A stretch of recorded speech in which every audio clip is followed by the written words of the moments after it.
എല്ലാവർക്കും MK പ്ലാന്റ്സിൻ്റെ പുതിയൊരു വീഡിയോയിലേക്ക് സ്വാഗതം. ഇന്നത്തെ വീഡിയോ ഞാൻ ടെറസിൽ കുറച്ച് പച്ചക്കറി നട്ടിട്ടുണ്ട്. അത് നിങ്ങളെയും കൂടെ ഒന്ന് കാണിക്കാമെന്ന് വിചാരിച്ചു. ഇത് 2-3 തവണ വിളവെടുത്തതാണ്. ഇപ്പം ഞാനിന്ന് കുറച്ച് പറിക്കാൻ വേണ്ടി കയറിയപ്പോഴാണ് ഓർത്തത് ഒരു വീഡിയോ ആയിട്ട് ചെയ്താലോ എന്ന്. അങ്ങനെ വീഡിയോ എടുക്കുകയാണ് കേട്ടോ. ഇവിടെ ഞാൻ ഗ്രോ ബാഗിൽ ആണ് ചെയ്തത്. ചീര, പാലക്ക്, പാൽച്ചീര, സുന്ദരിച്ചീര, പച്ചച്ചീര, പൊന്നാങ്കണ്ണി ചീര ഇതൊക്കെ ഇതിലുണ്ട്. പിന്നെ വഴുതിന, വെണ്ട, പടവലം, തക്കാളി, പയറ്, പിന്നെ കുമ്പളം, ചിരങ്ങ അതൊക്കെ നട്ടിട്ടുണ്ട്. അതൊക്കെ പൂവ് ആയിട്ടുള്ളൂ, കായായില്ല. പിന്നെ മുളക്, ക്യാപ്സിക്കം, നമ്മളെ എന്താ പറയുക, മുളക് ഇല്ല, സാധാ അങ്ങാടി മുളക്. എല്ലാ പ്രാവശ്യം ബജിമുളക് ഉണ്ടാക്കാറുണ്ട്. പ്രാവശ്യം വിത്ത് കിട്ടാത്തതുകൊണ്ട് അത് ഉണ്ടാക്കാൻ കഴിഞ്ഞില്ല. ഞാൻ ഗ്രോ ബാഗിൽ കുറച്ച് മണ്ണും കൂടുതൽ കരയിലും വെച്ചിട്ടാണ് ചെയ്യുക. ടെറസിൻ്റെ മുകളിലായതുകൊണ്ട് കൂടുതൽ വെയിറ്റ് ഇല്ലാതെ നിൽക്കാൻ വേണ്ടിയിട്ടാണ്. പക്ഷെ അങ്ങനെ ചെയ്യുന്നതുകൊണ്ട് നമുക്ക് അത്യാവശ്യം നല്ല രീതിയിൽ തന്നെ വിളവ് കിട്ടാറുണ്ട്.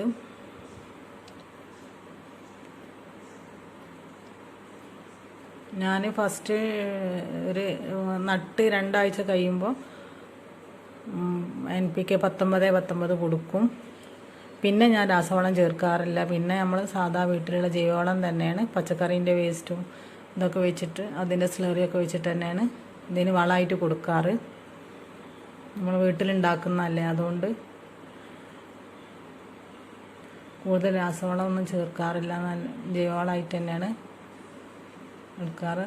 പക്ഷേ അത്യാവശ്യം ഞാൻ കുറഞ്ഞ സ്ഥലത്ത്, ടെറസിൽ തന്നെ കുറഞ്ഞ സ്ഥലത്താണ് ഇത്രയും ചെയ്തത്. പക്ഷെ നല്ല രീതിയിൽ തന്നെ എന്നാലും വിളവ് കിട്ടാറുണ്ട് കേട്ടോ.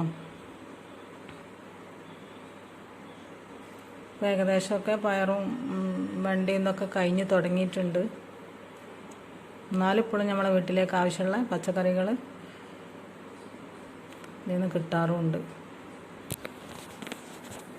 നല്ല ചൂടല്ലേ.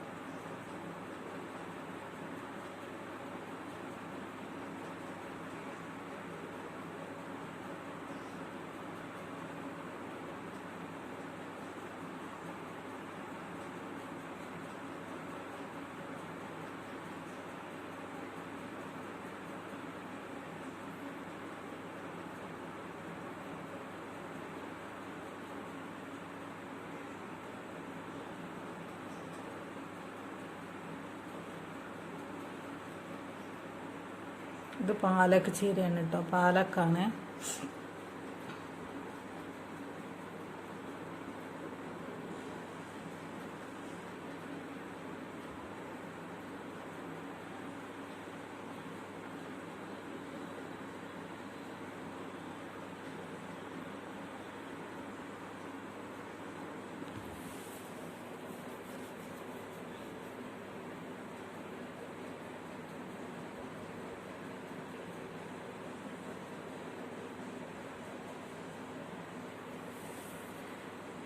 കുക്കുംബറൊക്കെ കഴിഞ്ഞ് തുടങ്ങിയിട്ടുണ്ട്. കുക്കുംബറൊക്കെ നല്ല രീതിയിൽ തന്നെ ഉണ്ടായിരുന്നു. പക്ഷേ ഇതാണ് ഞാൻ വീട്ടിലുണ്ടാക്കുന്ന വളം എന്ന് പറഞ്ഞാൽ നമ്മളെ പച്ചക്കറീൻ്റെ വേസ്റ്റൊക്കെ വെച്ചിട്ടാണ്. എന്നിട്ട് അത് ഒരു 10-15 ദിവസം കഴിയുമ്പോൾ അതേപോലെ അതിൻ്റെ സ്ലറി എടുത്ത് അരിച്ചെടുക്കും. അതിന് ഇരട്ടി വെള്ളം ചേർത്ത്, ഇരട്ടി വെള്ളം ചേർത്തിട്ടാണ് ഇതിലേക്ക് തന്നെ നമ്മൾ വേപ്പൻ പിണ്ണാക്ക്, കടലപ്പിണ്ണാക്ക്, എല്ലുപൊടി ഇത് ഒരാഴ്ചയൊക്കെ പുളിപ്പിച്ച് 4-5 ദിവസം വെള്ളത്തിൽ വെച്ച് പുളിപ്പിച്ചതിന് ശേഷം അതും കൂടി ഇതിലേക്ക് ചേർക്കും. ഇത് രണ്ടും കൂടി മിക്സ് ചെയ്തിട്ട് നമ്മൾ ഇതിൻ്റെ ഇരട്ടി വെള്ളം ചേർത്തിട്ടാണ്. ഒരു 4-5 ഇരട്ടി വെള്ളം ചേർക്കും. എന്നിട്ടാണ് പച്ചക്കറികൾക്കൊക്കെ ഒഴിച്ച് കൊടുക്കുക.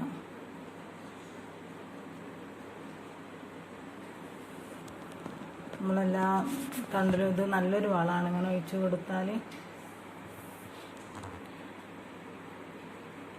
ഇത് തന്നെയാണ് ഞാൻ ചെടികൾക്കും ഒക്കെ ഒഴിച്ച് കൊടുക്കാറ്. ഇങ്ങനെ ചെയ്യുന്ന വളമാണ്. NPK എപ്പോഴെങ്കിലും പ്ലാന്റ്സിനൊക്കെ ചെടികൾക്കൊക്കെ ആണെങ്കിൽ പൂവിടാനൊക്കെ അങ്ങനെ ഒഴിച്ച് കൊടുക്കുന്നല്ലാതെ പച്ചക്കറികൾക്കും ചെടികൾക്കും കൂടുതലും ഇത് തന്നെയാണ് ഞാൻ വളമായിട്ട് ഉപയോഗിക്കാറ്.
ഇത് ടെറസിലല്ല കേട്ടോ, ഇത് നമ്മൾ താഴത്ത് നിലത്ത് നട്ടതാണ്.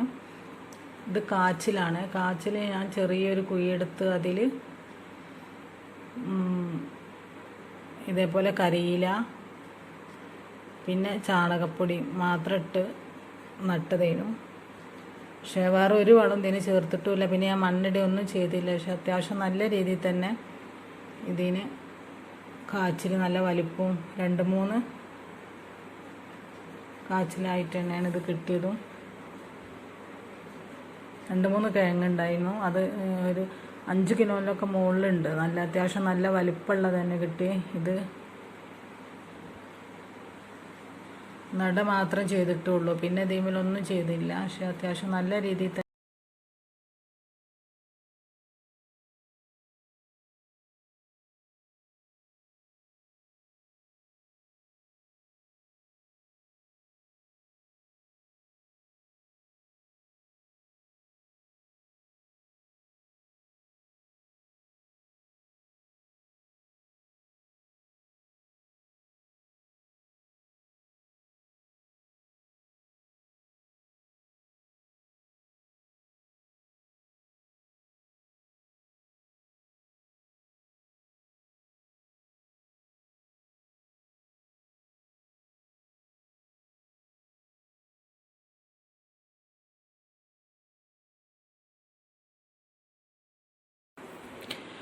അപ്പോൾ ഈ വീഡിയോ ഇത്രേ ഉള്ളൂ. അടുത്ത തന്നെ ഒരു സെയിൽ വീഡിയോ ആയിട്ട് വരുന്നതാണ്. ഈ വീഡിയോ നിങ്ങൾക്ക് ഇഷ്ടപ്പെട്ടിട്ടുണ്ടെങ്കിൽ ലൈക്ക് ചെയ്യുക, കമൻറ്റ് ചെയ്യുക, ഷെയർ ചെയ്യുക. സബ്സ്ക്രൈബ് ചെയ്യാതെ കാണുന്നവരാണെങ്കിൽ ഒന്ന് സബ്സ്ക്രൈബ് ചെയ്തൊന്ന് സപ്പോർട്ട് ചെയ്യണേ.